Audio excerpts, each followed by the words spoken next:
Well, avionics technology has certainly revolutionized the instrument panels of the aircraft you and I fly. The older mechanical six-pack set of instruments with their hundreds of small moving parts such as gears, bearings, and levers has been transformed by newer avionics technology to an integrated electronic system with touchscreens and beautiful sunlight readable displays and few moving parts, maybe just a few push buttons. Now these systems create what's called a technically advanced aircraft.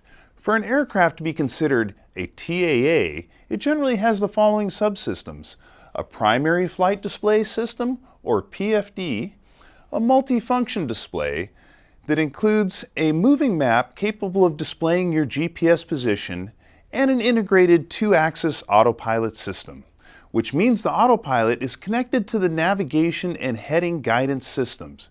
It's going to be a pretty capable aircraft, but there's a downside to all this electronic magic. Technically advanced aircraft and automation have probably made flying safer, but you need to be aware of the limitations and the new hazards introduced by all this technology and automation. While technically advanced aircraft certainly make for lighter workloads for us pilots, it can also lead to complacency. This could lead to your over-reliance on these systems and not paying enough attention to flying the airplane itself. And over-reliance can increase your flight risks.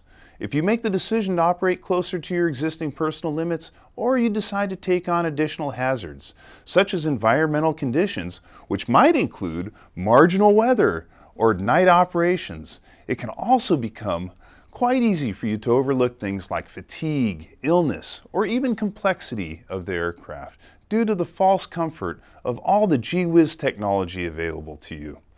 Now, it's important that you receive training in the specific TAA system in your aircraft so you can take full advantage of the potential benefits provided by the technology and automation and continue to operate safely.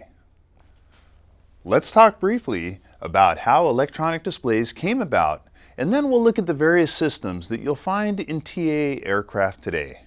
Well, around the 1980s and 1990s, commercial aircraft were starting to get the early versions of computerized flight instruments, but they were certainly quite simplistic by today's standards. Back then, they were small cathode ray tubes like miniature TV screens capable of displaying fairly simple flight instruments.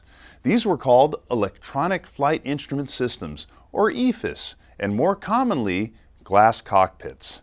I'm mentioning this because you may still come across these terms, for example on a knowledge test, although their use is becoming less common as TAA systems become standard equipment in most aircraft. In newer and current production aircraft, and aircraft that have been recently retrofitted, most often in the instrument panel, you'll only find advanced systems related to TAA. Now let's look at technically advanced aircraft in some more detail. The primary flight display, at a minimum, combines airspeed, attitude, heading, altitude, vertical speed, turn coordination, all into one centralized, easy-to-scan display. You can easily grasp the benefit of taking the information that was displayed on 6 separate old mechanical instruments and combining them into one large display. Now, the multifunction display is where things really get fun. MFDs display a moving map using GPS navigation with the aircraft position displayed. And this gives you unparalleled situational awareness all at a glance. Depending on the manufacturer of the system, you also use the MFD to enter and edit your flight plans, access navigation information and airport data, and with ADS-B or third-party connected systems, access and view weather, traffic, TFRs, approach charts, and so much more. On most MFDs, you'll also access your engine indication system, or EIS. The EIS displays information like RPM, and if equipped, manifold pressure, along with fuel, oil, electrical, and other systems. These systems also provide abnormal status annunciations, which may be, depending again on the manufacturer, yellow or red highlights, or audio tones. So there's differences in the way various manufacturers implement functions, which means you need to make sure you're trained on the specific system in your airplane or the airplanes you fly. A big challenge when transitioning to or learning a new TAA is figuring out how to weed through the vast amounts of presented information. Often you're faced with buttons, maybe too many buttons, either real buttons or touchscreen soft keys that may either have a single purpose or be context sensitive, meaning their role changes depending on what is happening. And situational awareness can be negatively impacted when distracted by too many buttons, or just wondering what button does what at the wrong time. The best way to approach learning a new TAA system is with a specific training program, which should be followed by practice on the ground, either on a computer-based trainer or with the airplane plugged into a ground power unit. You just don't want to go blasting off into IFR conditions while trying to figure it out on your own, unless you like filling out NASA aviation safety reporting forms.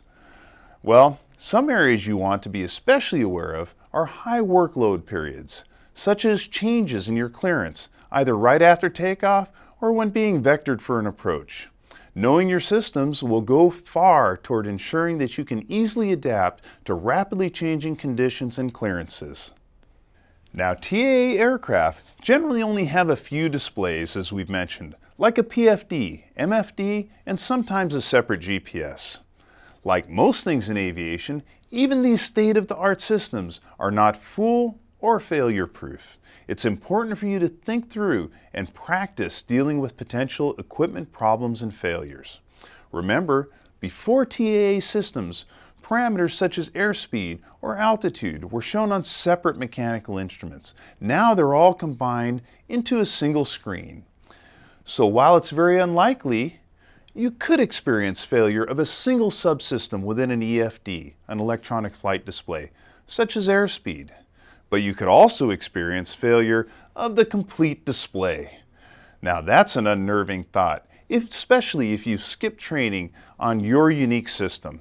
However, EFD designers have actually thought about the entire display failing, so you just need to understand your system and how to react. For example, when the EFD detects a failure from one of its sensors or subsystems, it will place a red X on the display. Let's suppose you see a red X where the pitch and bank information are displayed on the PFD. For backup, a standby altimeter, attitude indicator, and an airspeed indicator are usually installed next to each other right near the PFD.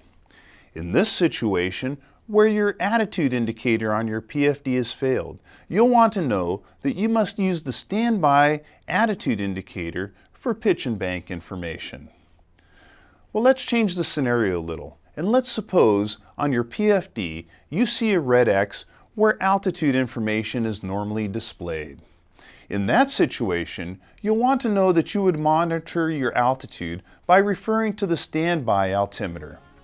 As you can see, it's a very good idea to spend some time before and after you earn your instrument rating, practicing flying only by reference to the standby instruments, so you're prepared in case of failures.